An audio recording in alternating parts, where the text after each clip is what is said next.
Vamos a ver servidores básicos, servidores avanzados, data centers, virtualización y cloud computing. Estos tres últimos temas los vamos a ver muy por encima, muy conceptual. Vamos a hacer énfasis en los dos primeros que sirven para armar lo que sigue, ¿no?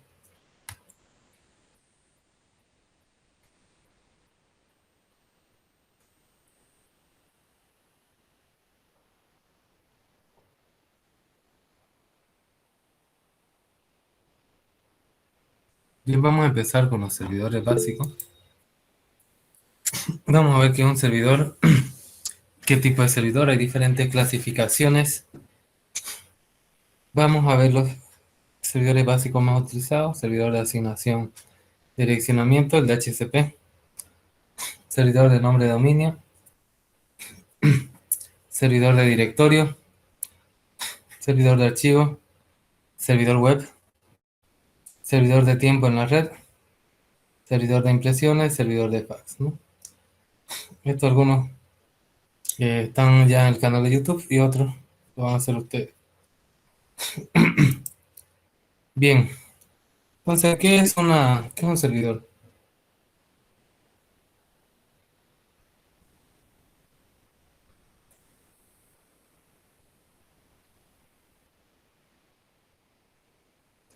Un servidor es una aplicación de ejecución capaz de atender peticiones del cliente y devolverle una respuesta en concordancia. Fíjense que el primer concepto nos dice que es una aplicación en ejecución capaz de atender peticiones, ¿no? ¿Quién le hace peticiones? Clientes. Los clientes quieren el servicio que le da el servidor.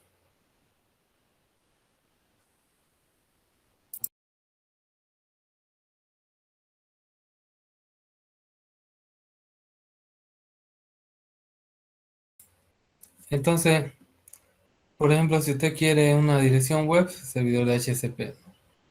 Usted quiere coordinar el tiempo con otros elementos de la red, servidor NTP, ¿no? Servidor de tiempo. Usted es de una oficina, por ejemplo, de programación, donde no van a imprimir todo el tiempo. Entonces, un servidor de impresión que atienda a muchos programadores, ¿no? Entonces, ustedes pueden dar diferentes soluciones a las empresas, ¿no? Según sus necesidades.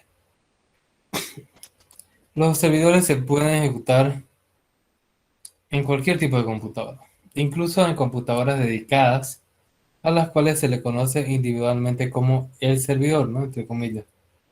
Muchas veces se le dice, se cayó el servidor, reinicia el servidor, etc.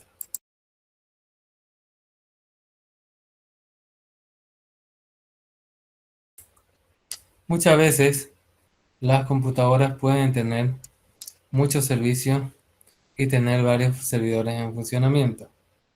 Ya, es decir, en una sola computadora se puede tener un servidor de DHCP, de NTP, de FTP, etcétera, ¿no? ¿Por qué? Porque depende de la capacidad de la impresora. Ahora, eso desde el punto de vista lógico. También las servidores se pueden ver desde el punto de vista hardware. ¿Y eso qué es desde el punto de vista físico? Un servidor, en inglés server, es una computadora de gran potencia que se encarga de prestar el servicio, de transmitir la información pedida por sus clientes, que pueden ser otros computadores, dispositivos móviles, impresoras o personas.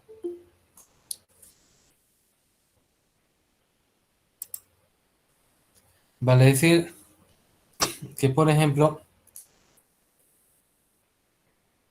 un servidor tiene gran potencia, significa gran cantidad de recursos como memoria, procesamiento y también almacenamiento.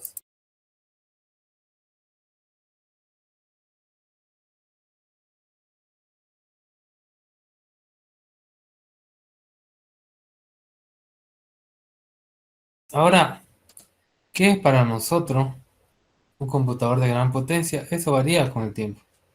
No se olviden que los primeros servidores de IBM tenían 512 de RAM y servía prácticamente para toda la información del mundo. Ahora, por ejemplo, si me preguntan a mí, según mi experiencia, eh, ¿qué necesito para un servidor? Yo diría 64 de RAM, 5 teras de disco y un procesador, no sé, un i9 de décima generación, ¿no? Porque no hay otro mejor. Y que sea multinúcleo, ¿no? Ahora, ustedes, algunos, ¿qué considerarían, qué características dijeran para un servidor? A ver, los escucho o los leo.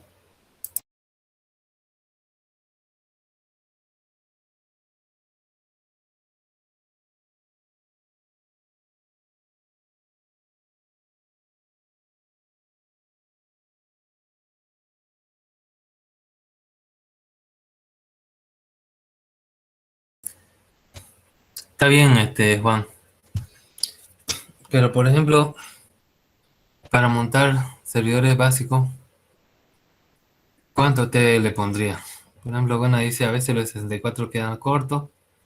Por ejemplo, a la hora de virtualizar, y sí tienes razón dependiendo de cuántas máquinas vas a virtualizar, ¿no? A ver, den número usted.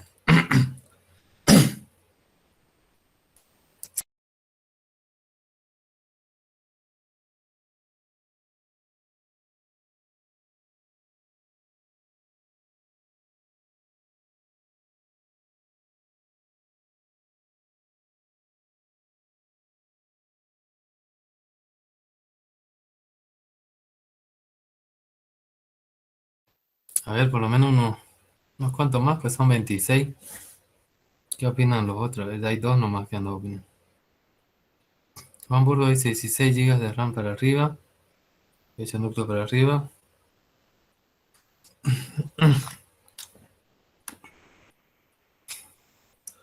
Pero los núcleos me parece bien. Los 16 gigas de RAM, si es que el servidor es totalmente de texto, yo sí, digamos, se lo acepto. Pero si es un servidor gráfico, lo veo pequeño.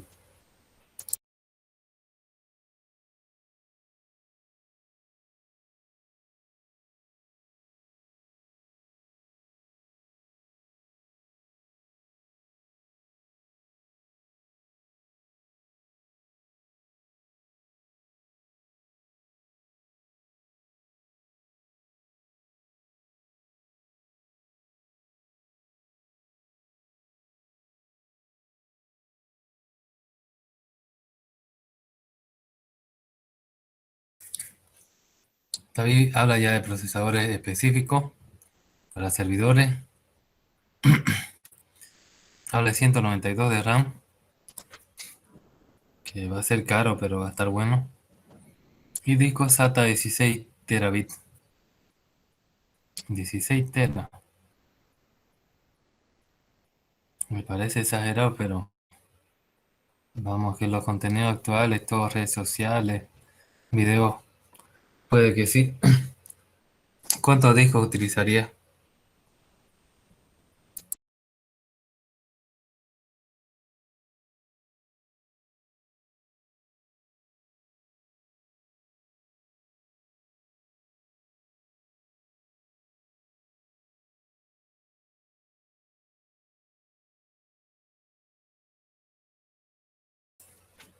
Un disco seguramente te abastece, pero si se quema ese disco,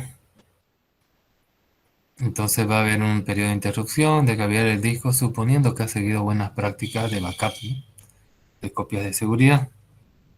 Ahora, si has seguido malas prácticas, no tenés backup actualizado, ahí nomás fue.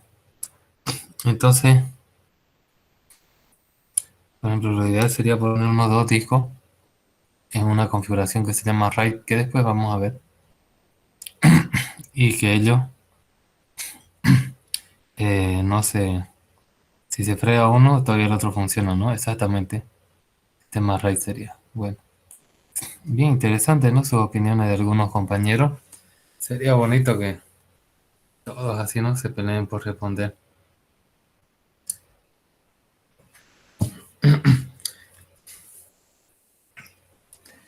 Y es porque No es por fregarlo, ¿no? Esto no es la escuelita, sino que ya ustedes el día de mañana van a salir afuera a trabajar, o sea, ya están a las puertas, ¿no? Noveno semestre. Y tienen que saber charlarse a la gente, ¿no? O sea, tener conocimiento. Entonces tienen que opinar aunque sea mal, porque la gente sabe menos que ustedes, ¿no? Obviamente lo ideal sería opinar bien, pero lo segundo, lo ideal es no quedarse callado, ¿no? Cuando nos preguntan algo. A ver, bueno, dice, ¿se podría utilizar SSD para un servidor? ¿Eso es disco de estado sólido? Sí, sería buenísimo porque son mucho más rápidos. Pero también el sistema RAID y con una buena capacidad, los discos de estado sólido que nosotros compramos son de baja capacidad, ¿no? Pero debe haber discos más grandes de estado sólido que no adquirimos normalmente nosotros. Entonces, fíjense, hay diferentes potencias y son tres cosas que definen la potencia de un computador.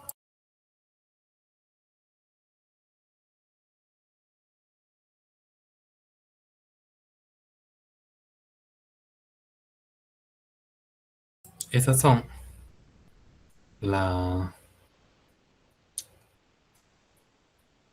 la memoria RAM, el disco duro y el procesador, ¿no? Esos tres te definen cualquier máquina, ya sea personal o en este caso en el trabajo, ¿no? Ya, entonces, la ventaja de montar un servidor en computadoras dedicadas es la seguridad. Por esta razón, la mayoría de los servidores son procesos diseñados de forma que puedan funcionar en computadoras de propósito específico.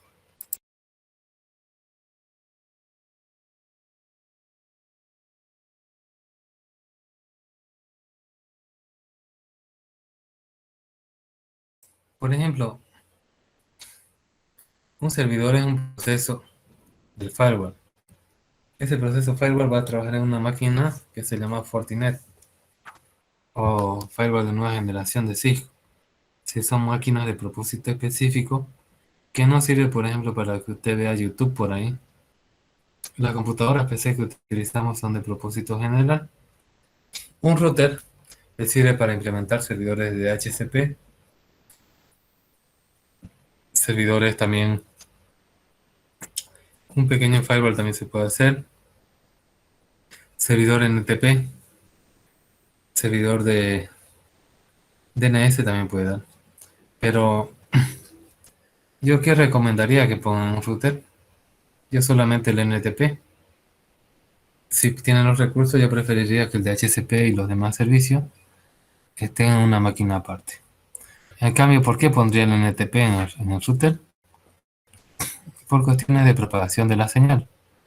La señal se dice que se propaga a una velocidad similar a la de la luz.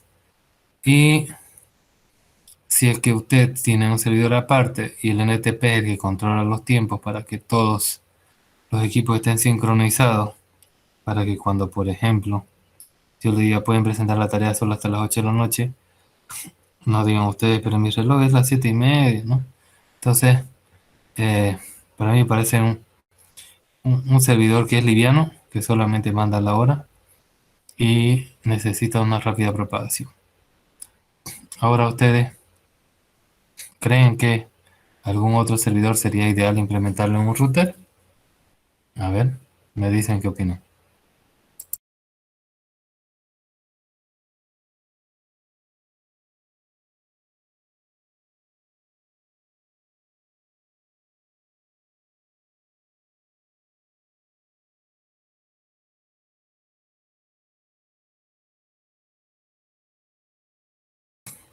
Bien, Doménico dice en DHCP para versión 6, cuando son muchas máquinas que están recibiendo salida de internet en la misma red. Es verdad, en DHCP, en versión 6, te-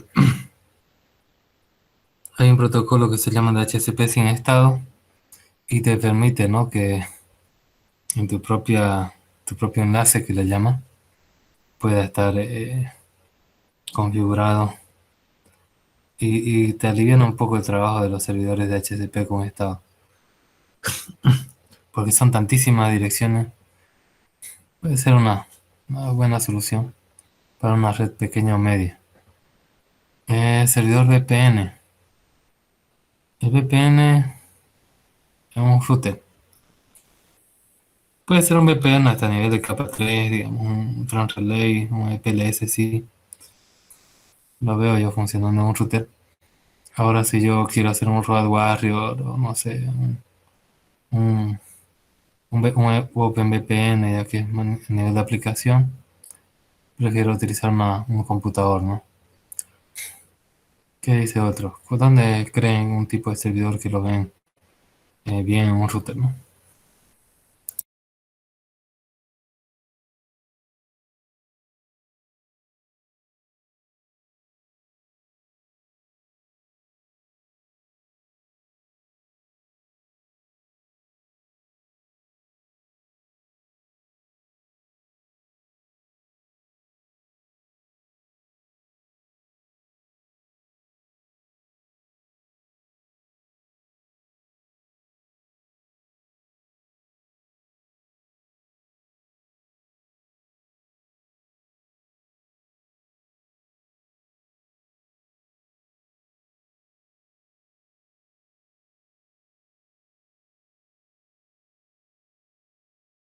Nadie nace.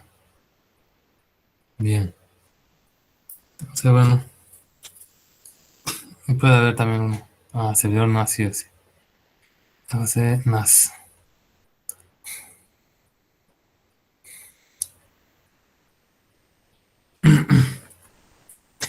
Estos son para los almacenamientos o para los usuarios. ¿Cuál de los NAS?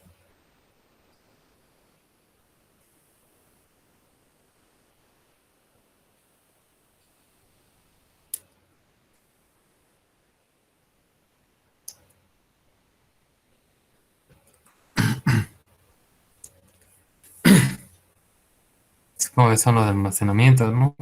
Son los más usados. Mm, no lo veo yo ese en un router, la verdad que no lo veo. Lo veo en equipos dedicados. Pero bueno, se puede. Todo se puede, ¿no? La cosa es que nosotros podamos también.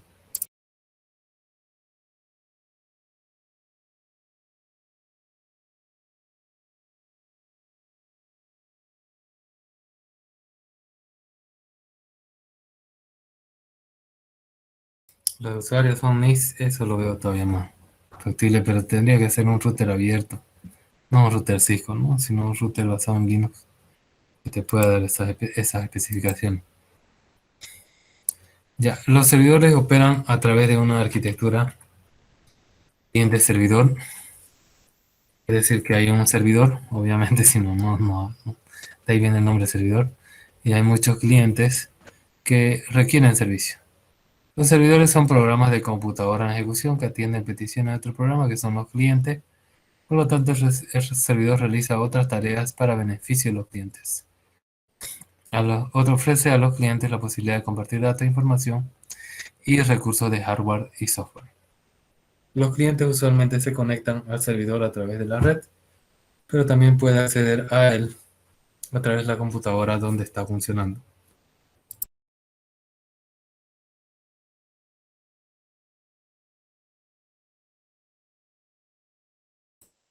En la misma máquina se puede utilizar el servidor, aunque no es conveniente, ¿no? Por ejemplo, a veces en los bancos hemos tenido servidores de propósito general, Windows Servers o Debian o así. Y los encargados a veces se han puesto a descargar juegos y eso, bueno, es malo, ¿no? Entonces por acá dice que sí se puede utilizar el servidor desde la computadora donde está funcionando, pero no es lo ideal. Normalmente va a ser a través de la red, porque tratamos de no comprometer al servidor. En el contexto de redes, el protocolo de Internet o IP, un servidor está en funcionamiento que opera como oyente de un socket. Un socket viene a ser un programita que está escuchando en un determinado puerto de un determinado protocolo. Por ejemplo, si está escuchando TCP/80, es una página web HTTP. Si estás escuchando en TCP/25, es SMTP, simplemente Transfer Protocol, ¿no? Y así sucesivamente, el socket se abre en un determinado puerto para un protocolo. Y obviamente son servidores. Si ustedes se ponen a pensar, el correo electrónico no es un servicio, la página web no es un servicio, todo eso son servidores. Un gran número de sistemas utiliza el modelo de red cliente-servidor, entre ellos los sitios web y los servicios de correo. Un modelo alternativo es el modelo peer-to-peer, es decir, punto a punto o par a par, que permite a todas las computadoras conectadas actuar como clientes o servidores acorde a las necesidades.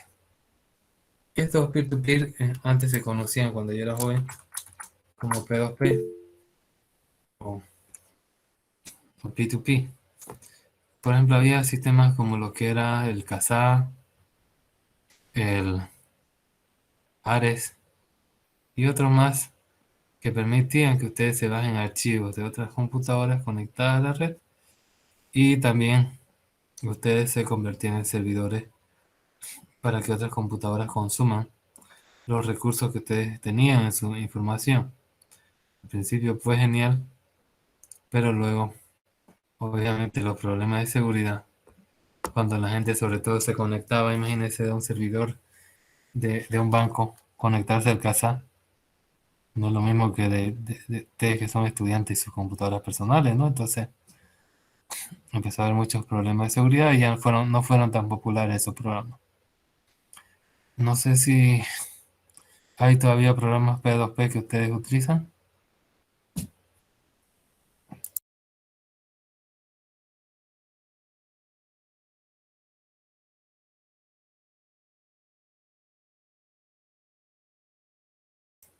Los torrents se podrían considerar servidores P2P.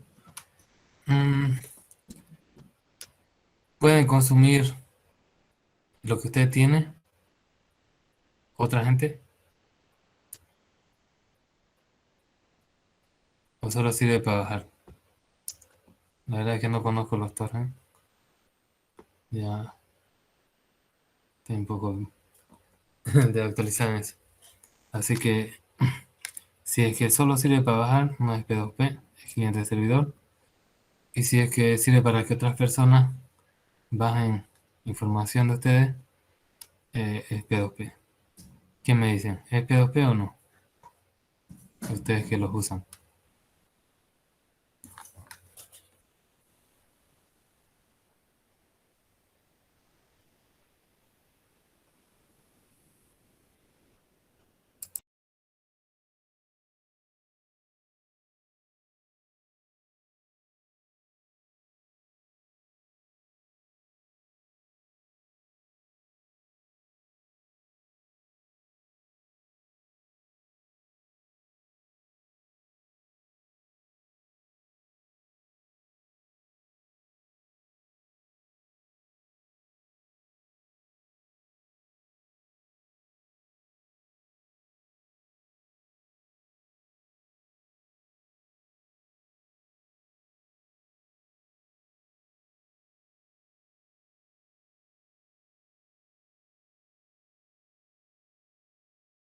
Bien, sí, como dice Buenadi, entonces sí es P2P.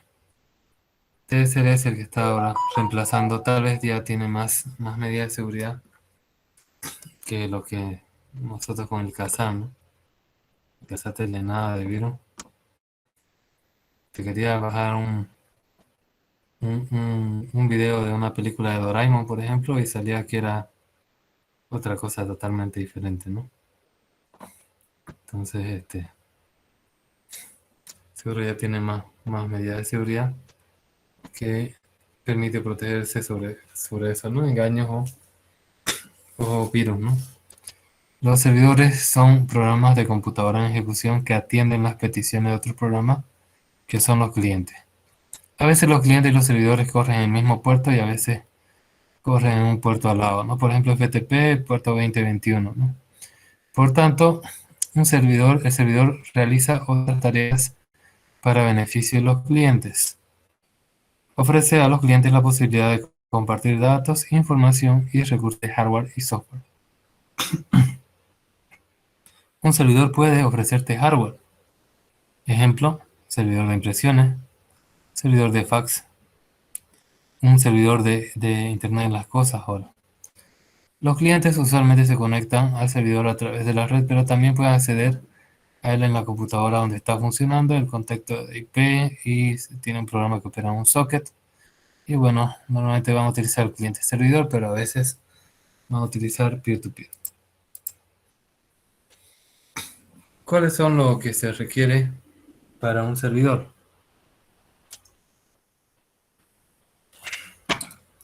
La GUI es opcional o a veces no está disponible. ¿Sabe alguien qué es una GUI?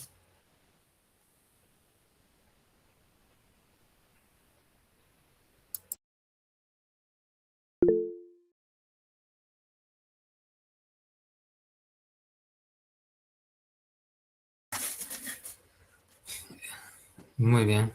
Interfaz gráfica de usuario, ¿no? Entonces a veces hay GUI y a veces no hay. Si usted tiene un Windows Server, normalmente va a tener interfaz gráfica. Normalmente digo porque no siempre va a tener. Si usted tiene un Red Hat, normalmente no va a tener. Digo normalmente porque a veces va a tener. O sea, tiene la opción de tener o no tener.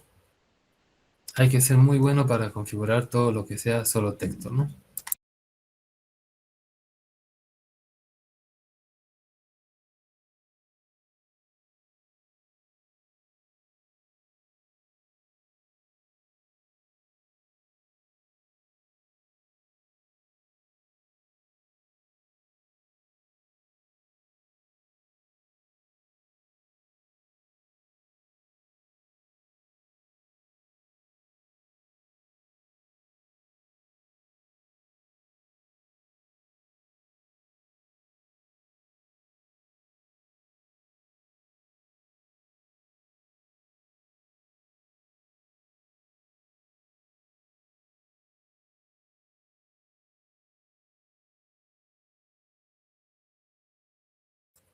Bien, entonces es opcional, ¿no? La habilidad de reconfigurar y actualizar hardware y software sin necesidad de reiniciar. Por ejemplo, le dicen disco en caliente. ¿Sabe qué es un disco en caliente?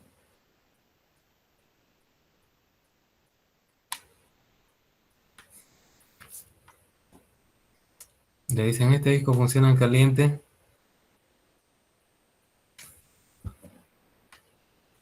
No significa que va a ser el disco de un servidor triple X, ¿no? Sino que se puede cambiar sin apagar el servidor, ¿no? Directamente usted lo saca y pone otro igualito y sigue funcionando. Sigue funcionando si es que su sistema de disco está en RAID, ¿no? Y se recupera la información. Pero si no está, igual funciona en caliente, pero se ha perdido la información del disco quemado. Facilidades avanzadas de copia para permitir copias regulares en línea de datos críticos. Por ejemplo, un servidor va a tener ranura para SD, para USB, para cinta magnética, para discos duros, o sea, para todo tipo de dispositivo de almacenamiento. ¿Por qué? Y va a tener programas que graben en ese equipo. ¿Por qué va a tener esas facilidades? Porque tiene que, tiene que hacerse rápido las copias de seguridad. No hay empresas que necesitan copias de seguridad horarias, o sea, cada hora. Otras diarias, otras semanales, otras mensuales y otras anuales, ¿no? Entonces, dependiendo de la criticidad del negocio. Transferencia transparente de datos entre diferentes volúmenes o dispositivos. Tiene que ser transparente la comunicación entre los diferentes file systems. Cualidades avanzadas y flexibles para el trabajo en la red. Si alguien me dice, si alguien me pudiera decir, ¿para qué sirve un server si no va a trabajar en red? Realmente no debería estar ni de alumno, ¿no? O sea, ya, sinceramente yo no sé para qué serviría un servidor si no va a trabajar en red. ¿Alguien me puede decir una idea?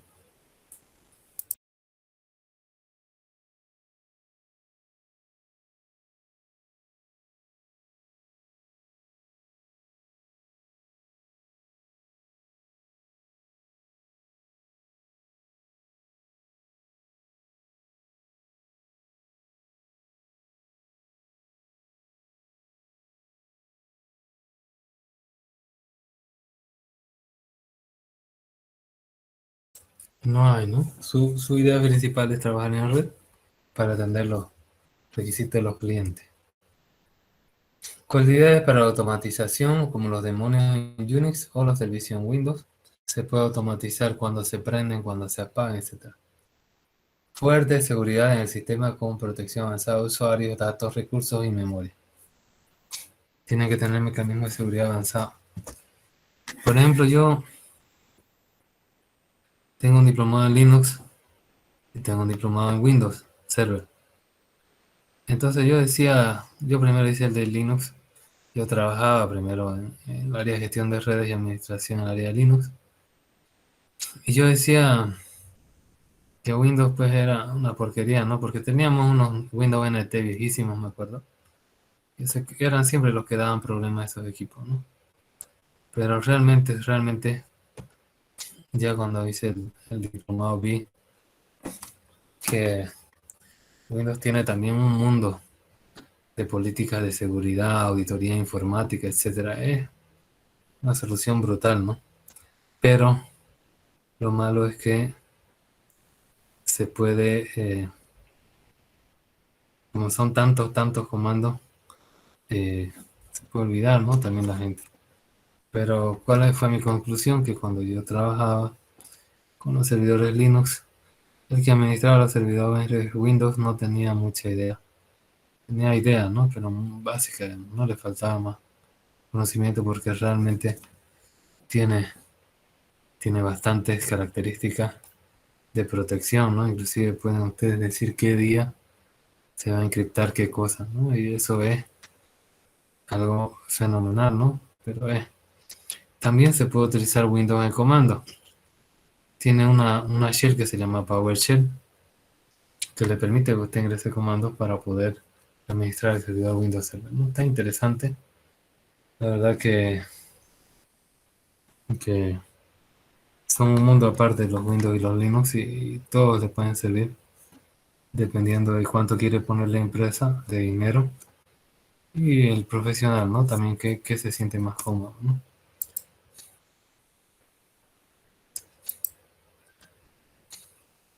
¿Cuáles son las cualidades necesarias en las máquinas de servidores? Necesitamos gran potencia de procesamiento, un buen procesador, ¿no? Gran capacidad de almacenamiento, buenos discos duros y mejor si son estables, ¿no? Que no se quemen fácilmente.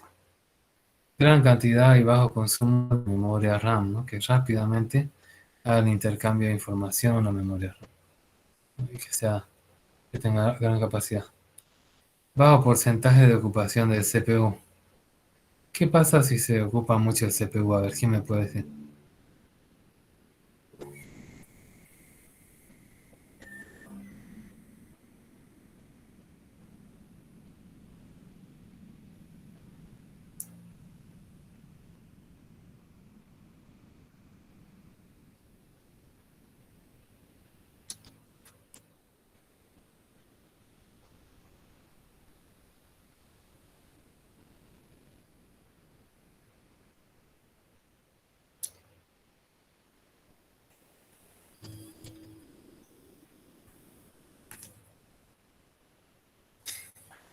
Bien, Doménico dice, sube considerablemente la temperatura. Eso es verdad. Aunque el que primero analizamos nosotros desde el punto de vista lógico es el siguiente, que dice Juan, dice, pone en cola los procesos y se vuelve lento, ¿no? El cerebro se pone lento cuando tiene mucha ocupación y empieza a rechazar procesos cuando ya se llena su buffer. Y obviamente sube la temperatura porque está trabajando duro, es como una personita. Y pasa como cualquier equipo electrónico que con mucha temperatura se va dañando, ¿no? Con el tiempo, hasta que ya llega a quemarse. Bien, tiene que tener gran velocidad en la red. Por ejemplo, un data center ideal, los servidores deberían estar con cables categoría 8 o 9. Como están todos al lado, ¿no? Los equipos de un data center, los cables son cortitos y llegan hasta velocidades de 40 gigabits por segundo. Fíjense, velocidades monstruosas, ¿no? Nosotros tenemos 10 megas, ni siquiera 40 megas yo tengo. Y ellos tienen que tener mucha velocidad para que funcione como si fuera solamente un aparato, ¿no? Son hartos servidores que están en un RAID y entre ellos se tienen que comunicar rápidamente como si fuera solo un equipo.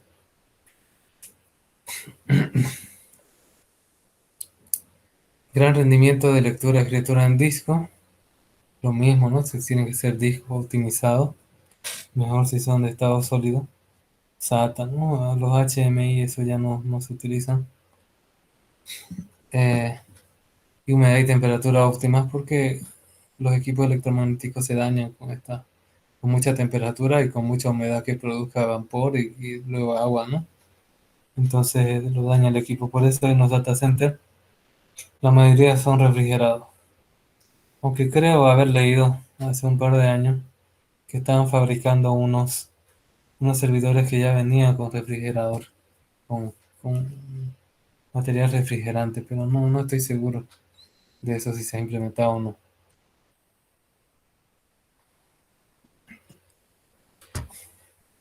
Bien, entonces, estas son algunas de las características necesarias para un buen servidor, ¿no? Desde el punto de vista hardware.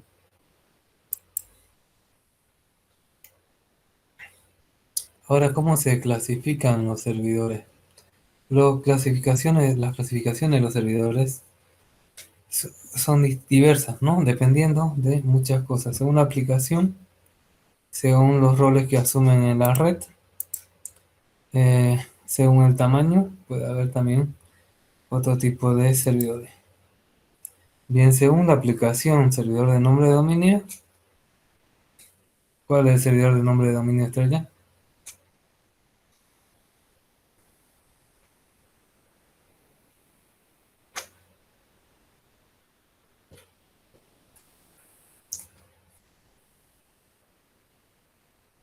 Nadie.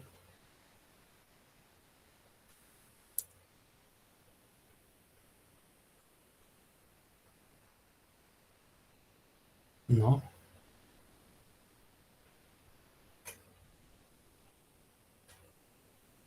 Servidores de nombre de dominio. Ah, ya no me entendió bien. Eso, DNS, bien. ¿Algún programa que ustedes conozcan?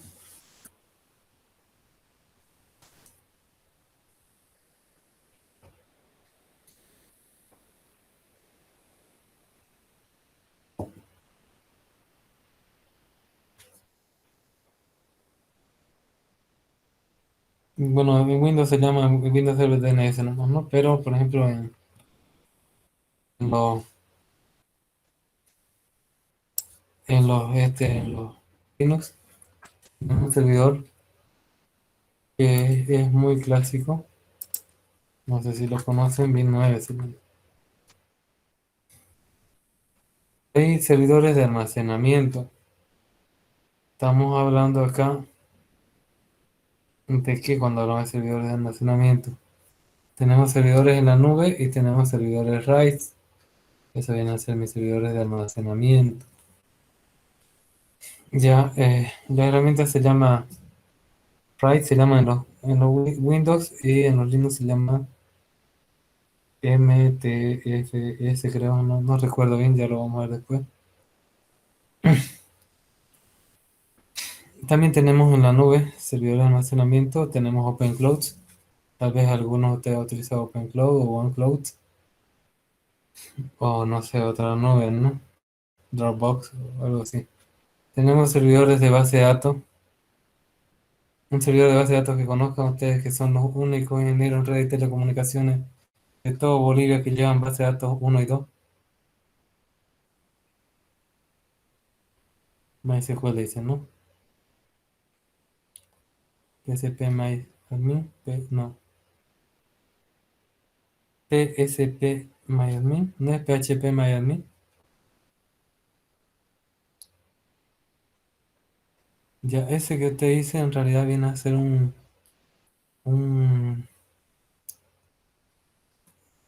una interfaz para acceder al MariaDB o al MySQL, ¿no? PostgreSQL sí, ese es muy bueno. Ya, tenemos servidor de archivo. Servidor de archivo es, ¿cuál es el protocolo para servidor de archivo?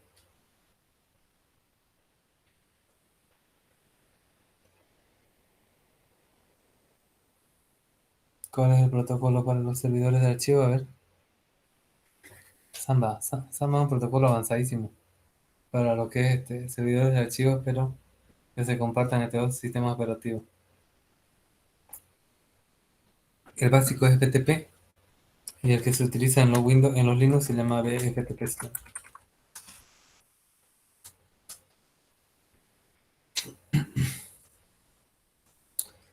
El servidor de correo, el protocolo SMTP, perdón.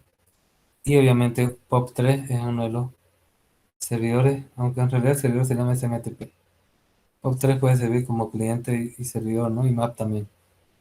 Ya, un programa que sirve para implementar servidor de archivo,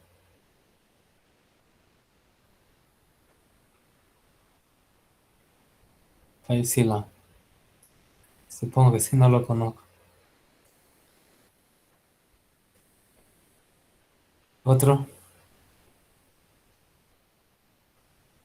en los Windows, por ejemplo, ¿qué se llama el servidor de correo?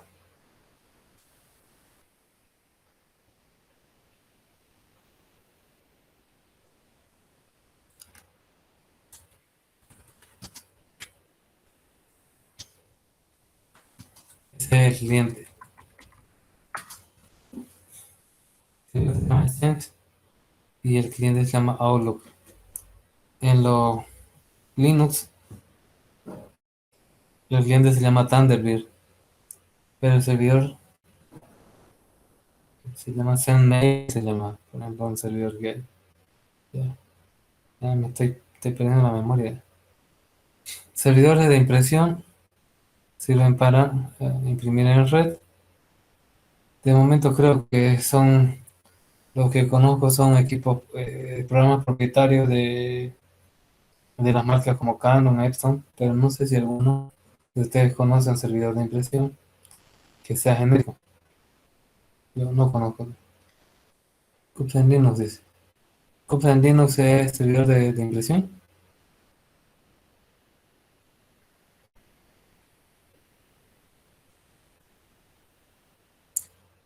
o es de correo.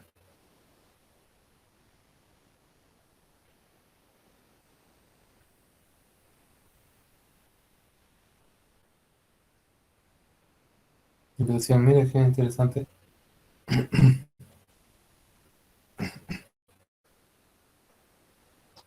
Entonces, la verdad no lo conocía y interesante.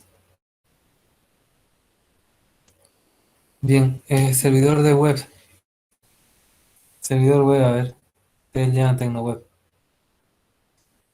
¿Cuál es el servidor de web que utilizan?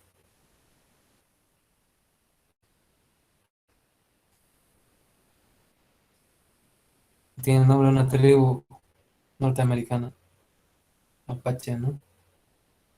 Y en los, y en los Windows que utilizan,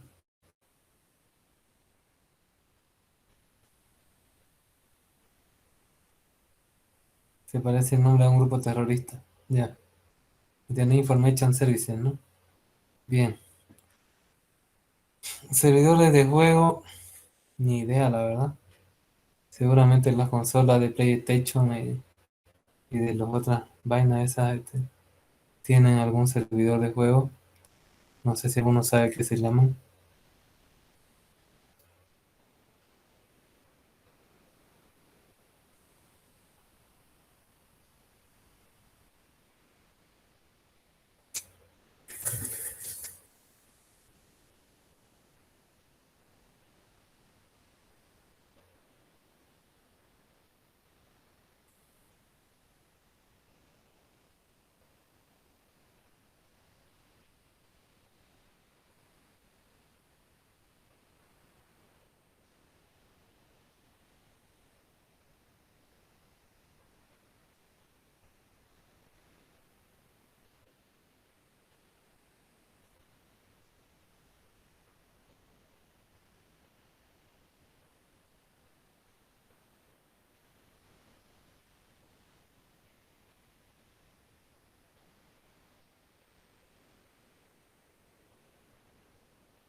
Este es Steam, servidor de juego.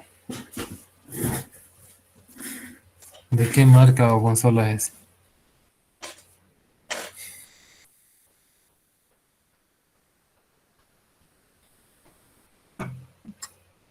En plataforma, es decir. Bueno, debe tener su servidor también, ¿no? Que se atraviesa plataforma. Servidor de aplicaciones, a mí se me ocurre, por ejemplo, Tomcat, vea WebLogic, ¿no? Entonces, bueno.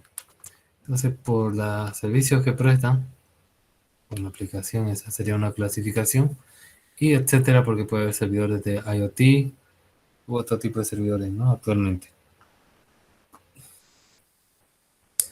Según el rol que asumen en la red, puede ser un servidor dedicado o no dedicado. Un servidor dedicado es aquel que solo tiene un servicio. Y un servidor no dedicado es aquel que tiene más de un servicio implementado en una misma computadora. Entonces, ¿qué significa? Que, por ejemplo, si es dedicado, el servidor lo que va a hacer es un, un router, digamos que un servidor de enrutamiento, si lo queremos ver así, sería un servidor dedicado. Pero, por ejemplo, si queremos un servidor de correo electrónico, compramos una máquina buena con 128 de RAM, 16 de disco duro y solo para correo electrónico, ese sería un servidor dedicado. Sin embargo, si en esa máquina ponemos un Apache, un Zenmail y ponemos otras cosas, o, por ejemplo, un BFTP y un BIN 9, entonces ya no es dedicado, ¿no? Ya es un servidor no dedicado porque tiene muchos servicios que prestan el mismo cacharro, ¿no? ¿Qué es mejor? ¿Qué creen ustedes? ¿Que sea dedicado o no dedicado?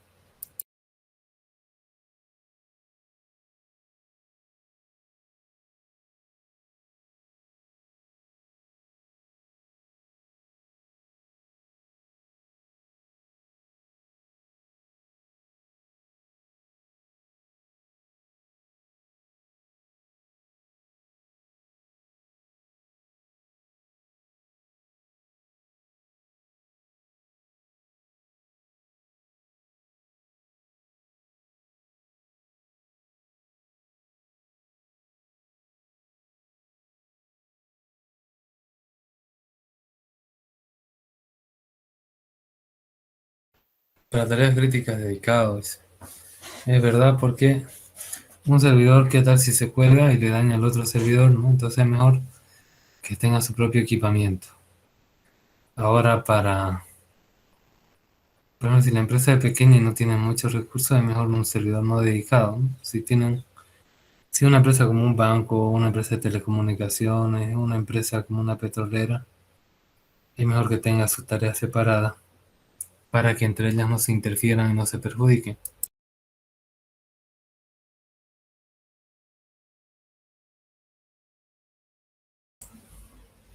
Bien,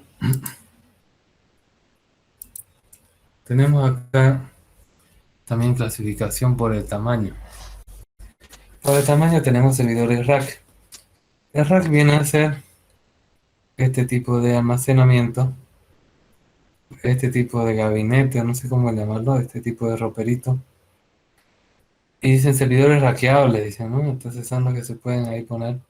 Cada una de las unidades de medida se llaman U, que viene a ser esto donde se emperna el servidor. Puede ser un servidor de 2U, de 4U, etcétera, ¿no? Entonces tenemos ahí los servidores hackeables. Tenemos servidor tipo torre, que es similar al CPU clásico que ustedes conocen, le dicen torre ahí. Tenemos servidores en miniatura, como este de aquí. Tenemos mini servidores rack, como este de aquí en un gabinete. En realidad, mayormente este se llama rack, el que es grande como un ropero. Y este que es como un, ¿cómo le podría decir? Este es como un ropero de ropa. Y este es como un estante arriba de su cocina, ¿no? Ese le dicen gabinete. Ya, y esos son servidores mini rack. Servidores Blade, tenemos estos de aquí. que son como si se pusieran en módulos acoplables.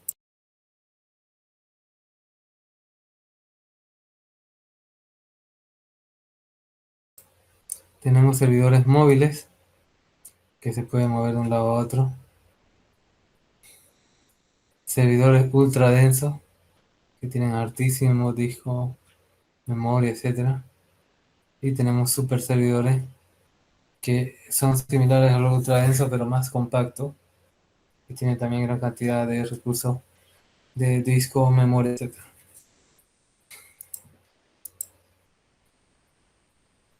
Bien, vamos a empezar hablando de un servidor que se llama el servidor de asignación de direccionamiento o DHCP.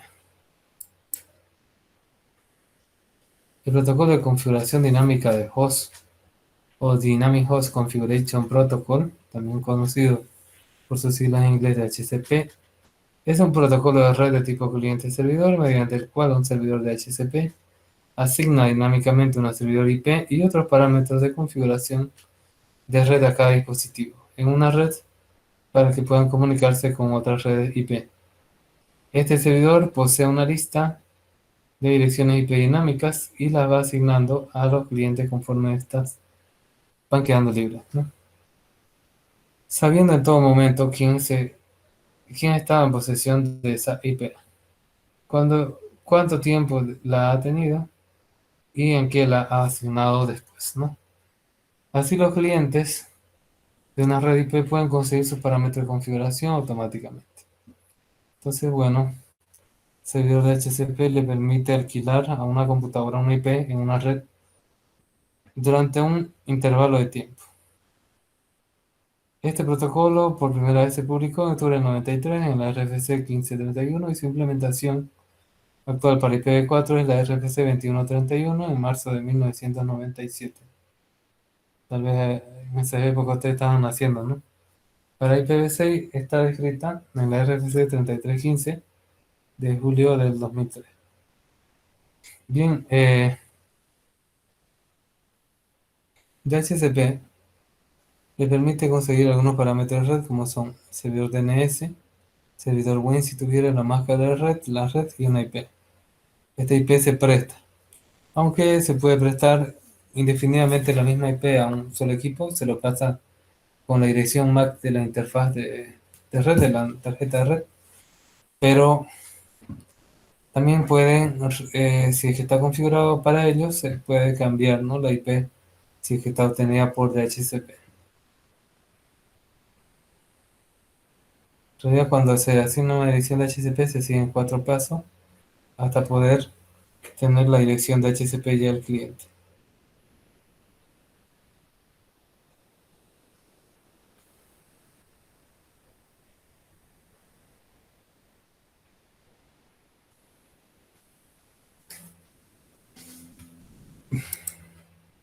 Aquí tenemos en qué puertos trabajan. Son UDP, en 67 el servidor y en 68 el cliente. Quiero que me digan por qué creen que es bueno que DHCP trabaje en el protocolo de la capa de transporte UDP.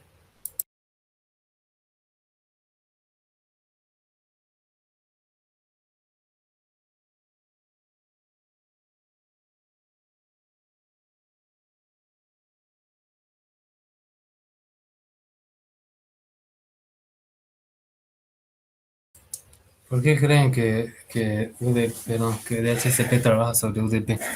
Si se fijan acá en la pila de protocolos, en la capa de aplicación es DHCP, en transporte UDP, en redes IP y en enlace y física puede ser a Wi-Fi, Ethernet o lo que sea, ¿no? Estándar 2131 del 97. ¿Saben por qué es bueno que sea UDP? ¿O cuál es el sentido?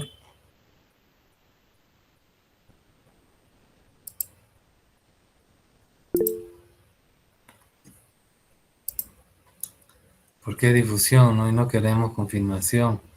Sobre todo hay dos mensajes de los que se envía de los 4 que son de broadcast, ¿no? De difusión. Entonces, eh, mensaje de broadcast no se confirma.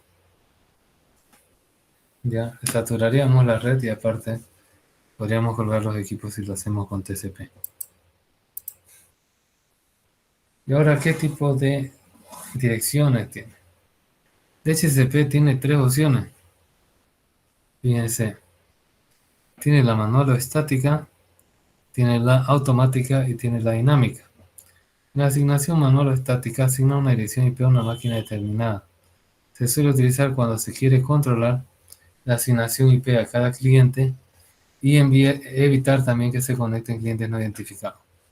¿Cómo hacemos nosotros una asignación manual estática? Se le pone una entrada estática y también se puede también excluir del pool de direcciones, ¿no?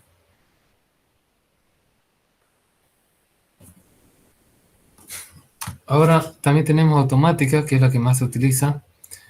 Se le asigna una dirección IP a una máquina cliente la primera vez que se hace solicitud de servicio DOR de HCP y hasta que el cliente lo libera. Se suele utilizar cuando el número de clientes no varía demasiado, por lo tanto le va a tocar la misma cada vez, ¿no? Y dinámica es la que permite la reutilización de las direcciones IP. El administrador de la red determina un rango de direcciones IP y cada dispositivo conectado a la red está configurado para solicitar su dirección IP al servidor cuando la tarjeta de interfaz de red se inicializa. El procedimiento usa un concepto muy simple en un intervalo de tiempo controlable. Esto facilita la instalación de nuevas máquinas clientes, si se reutiliza máquina. Por ejemplo, dice ya esta dirección IP no se ha utilizado tanto tiempo, entonces podemos proporcionarla a una nueva máquina, ¿no? Cuando tenemos muchas máquinas, pero que no todas se conectan a la vez, es una buena forma de funcionar, ¿no?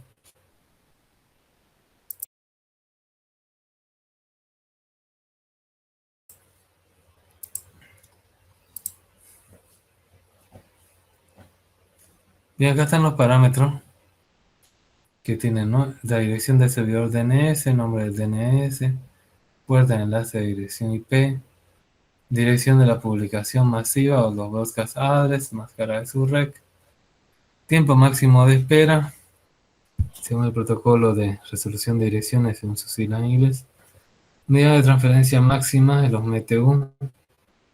Saben, ¿no? Que el MTU para que la red solo envía ese tamaño paquete, porque si envía más grande se descarta y si envía más chico también, ¿no?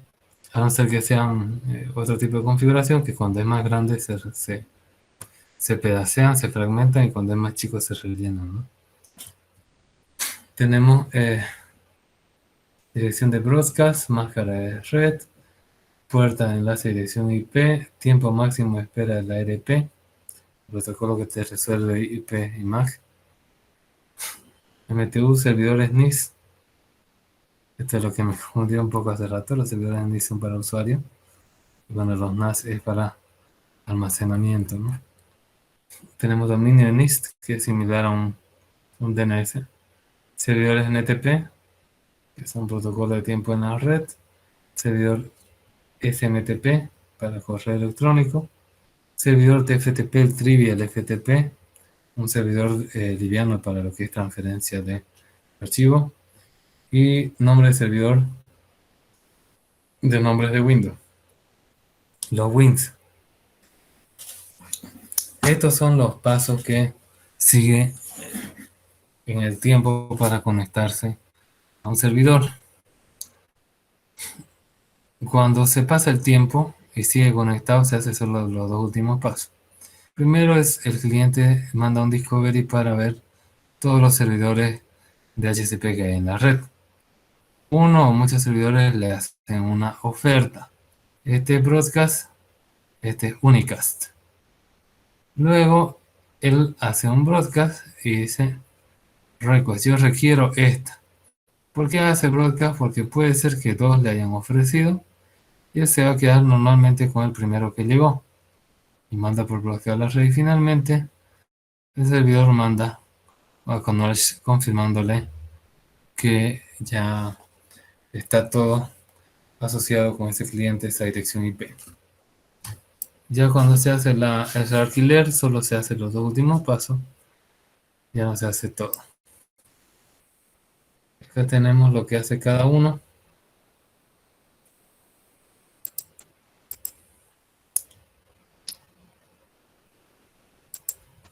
Tenemos el HCP Discovery, es la solicitud de HCP realizada por un cliente de este protocolo para que el servidor de HCP de dicha red de computadoras le asigne una dirección IP y otros parámetros de HCP como la máscara de red o nombre de DNS o todo el montón de parámetros que hemos visto que se puede asignar. DHCP Offer es el paquete de respuesta del servidor de HCP al cliente ante su petición de asignación de los parámetros de HCP. Para ello involucra su dirección MAC, o sea, su control de acceso al medio, ¿no? Dirección física que le llamamos. DHCP Request, el cliente selecciona la configuración de paquete recibido de DHCP Offer. Una vez más, el cliente solicita una dirección IP especificando que indicó el servidor. Y finalmente el DHCP Acknowledge, el servidor reconoce la solicitud del cliente y le envía un acuse de recibo. Se inicia la fase final del proceso de configuración. Esta fase incluye el reconocimiento y el envío del paquete del cliente al cliente.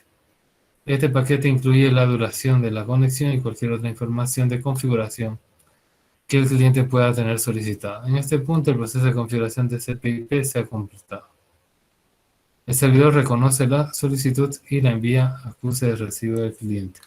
El sistema es un conjunto de espera en el cliente para configurar su interfaz de red con la opción de configuración. El servidor de DHCP responde al DHCP request de un DHCP ACK, completando así el ciclo de iniciación. La dirección origen de la dirección IP del servidor DHCP y la dirección de destino todavía va a ser el broadcast. Ahora hay algo aquí importante, fíjese, en este punto el proceso de configuración de DHCP se ha completado. ¿Por qué? Porque ya tenía la dirección MAC, luego estaba obteniendo la dirección IP, el protocolo de transporte seguramente está implementado TCP, UDP o los dos, y las diferentes aplicaciones ya funcionan.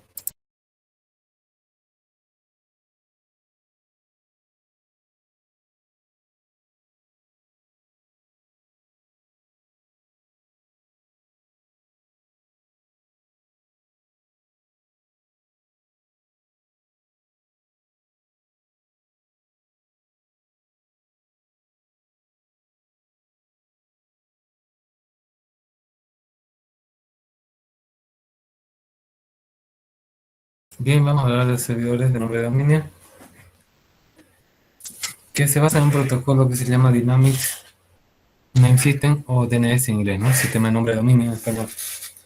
Un sistema de nomenclatura jerárquico, es decir, que tiene una jerarquía, que tiene una herencia, descentralizado para dispositivos conectados a las redes IP como Internet o una red privada. Este sistema asocia información variada con nombre de dominio asignado a cada uno de los participantes. Su función más importante es traducir nombres inteligibles para las personas en identificaciones binarios asociados con los equipos conectados a la red. Esto con el propósito de poder localizar y direccionar estos equipos mundialmente. El servidor DNS utiliza una base de datos distribuida y jerárquica que almacena información asociada a nombres de dominio de redes como Internet. Aunque como base de datos DNS es capaz de asociarse con diferentes tipos de información a cada nombre. Los usos más comunes son la asignación de nombre de dominio, direcciones IP y la localización de los servidores de correo electrónico de cada dominio. Entonces nosotros, DNS se utiliza para páginas web, se utiliza también para lo que es servidores de correo electrónico y muchas veces no, por ejemplo ese 8888 que ponían, no está en nuestra máquina, ¿no? Para resolver ciertas direcciones, sino que nosotros reutilizamos esas direcciones para otros eh, para otros servidores DNS que ya conocen cómo resolver ciertas máquinas. Simplemente trabajamos como un servidor secundario y el otro como un servidor primario y nos resuelve la dirección, ¿no? La asignación de direcciones, de nombres de direcciones IP es ciertamente la función más conocida de los protocolos DNS. Por ejemplo, si la dirección del sitio de Google es 216.58.210.163, la mayoría de la gente llega a este equipo especificando www.google.com y no la dirección IP. Además de ser más fácil de recordar, el nombre viene a ser más fiable. La dirección numérica podría cambiar por muchas razones sin que tenga que cambiar el nombre del sitio web. Incluso en el caso de que la página web utilice una red de difusión de contenidos, una CDN, una Content Delivery Network, por sus siglas en inglés. Por medio del DNS, el usuario recibirá la dirección IP del servidor más cercano según la localización geográfica. Cada red de distribución de contenidos, a su vez, tiene sus propios servidores DNS. Aquí tenemos los puertos que trabajan DNS, también es UDP 53, aunque hay implementación para TCP porque también no es un protocolo más liviano todavía, es una pequeña base de datos que entra en un archivo de texto, que claro que ahora ya pesa 4 GB ese archivo de texto mundial de todas las páginas públicas de Internet, ¿no? Tenemos la ubicación de la pila de protocolo en la capa de redes IPv4 o IPv6, en la capa de transporte TCP o UDP, y en la capa de aplicación se llama DNS.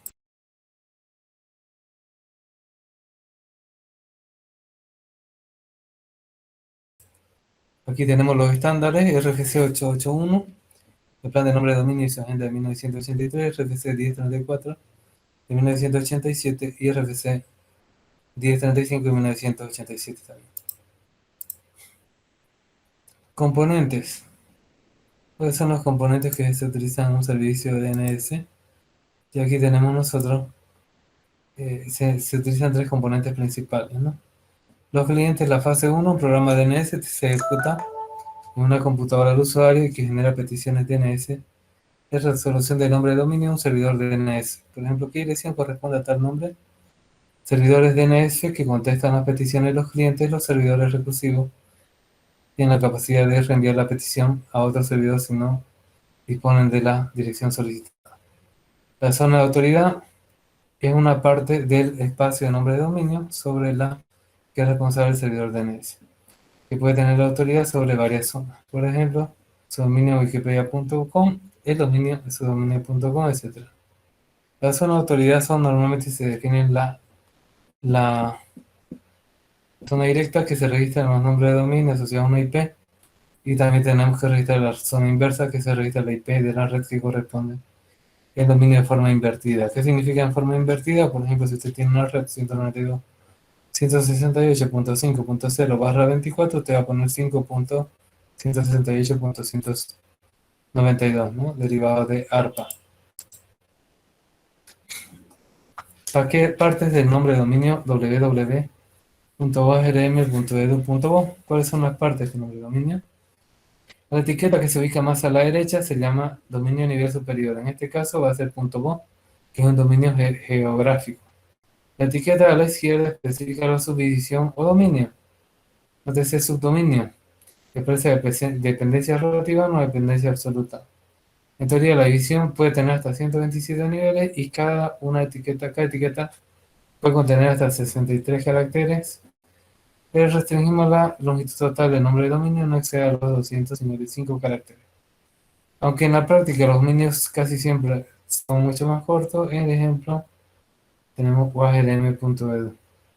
Finalmente, la parte que está más a la izquierda del dominio se suele expresar el nombre de la máquina o el hostname, y ese es el www, que es lo que se utiliza para páginas web. El resto del nombre de dominio simplemente especifica la manera de crear una ruta lógica a la información requerida. Este ejemplo es www, puede no ser una máquina en particular. Aquí tenemos DNS en el mundo real. Tenemos la búsqueda recursiva, ¿no? Como les decía, acá tenemos el cliente, el navegador. En la máquina local le va a preguntar a su servidor DNS, no va a saber, y le va a preguntar al servidor DNS en proveedor. Y así el proveedor va a preguntar a otro de forma recursiva. Aquí tenemos una jerarquía. DNS primero están los com, or, net, .tv, .onu y todos los que son dominios geográficos. Luego aquí están diferentes páginas, por ejemplo los .org, Wikipedia, FS. Y por ejemplo, ya finalmente tenemos acá un host que es .es, que es para español. NDS es para otro idioma, etc. Tenemos acá un dominio se puede dividir de forma lógica. Tenemos los bosques y dominios. ¿Qué es un bosque? Es el conjunto de dominios de una empresa. Y que es un dominio agrupación de la máquina que tiene una función relacionada. Por ejemplo, miempresa.com viene a ser un dominio, usa.miempresa.com, europa.miempresa.com son otros dominios, spain.europa.empresa.com otro dominio de forma jerárquica, toda esa forma del bosque, ¿no? Y tenemos acá las unidades organizativas definen cada uno de estos niveles que nosotros. Al crear el primer dominio también se crea el bosque con el mismo nombre y ya después ustedes dentro de ese mismo bosque pueden crear otros dominios que tengan otros nombres pero que estén dentro del mismo bosque.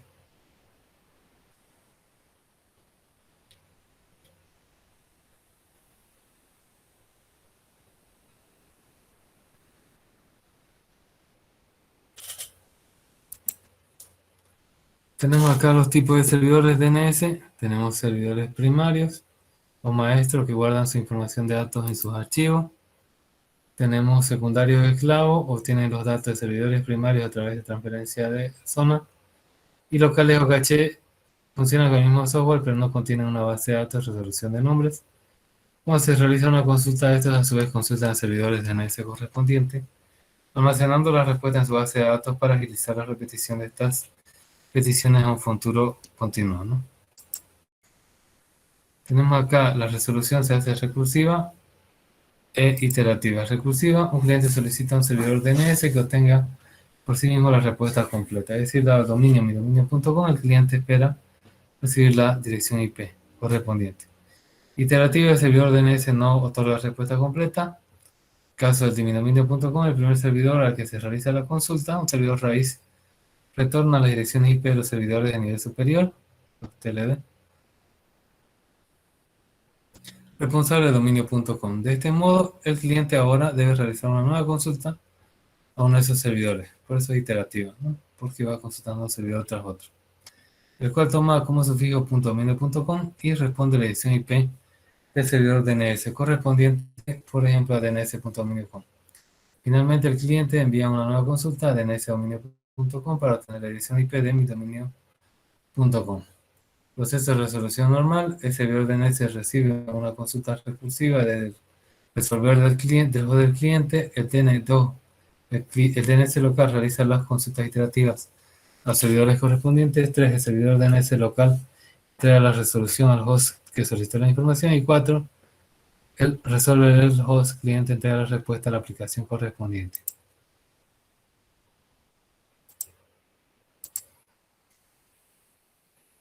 Y acá tenemos diferentes tipos de registros que tienen los DNS. Como se configura un servidor, tiene A, que son las direcciones, AA, que son direcciones IPv6, CNAME, un nombre canónico, que para relacionarlo con una IP, con un nombre en vez de una IP, NS, servidor de nombres, que es el que va a resolver esta información, MX para intercambio de correo electrónico, PTR es un indicador que se utiliza en las zonas inversas, si no, no se puede resolver completamente. SOA es la autoridad de la zona, proporciona cuando hay servidores primarios y secundarios, cuál es el primario de la zona. Service Recorder es un registro de servicio de DNS que puede ser cualquiera de estos anteriores u otros más complejos. Y ANY es la información que no exista tipos de datos extra, sino un tipo de registro, sino una consulta, ¿no? Se supone que tal vez en el futuro se creen otros tipos de datos. Bien, jóvenes, eso sería todo por hoy. Nos vemos la siguiente clase con más de servidores. Hasta luego, jóvenes. Hasta luego.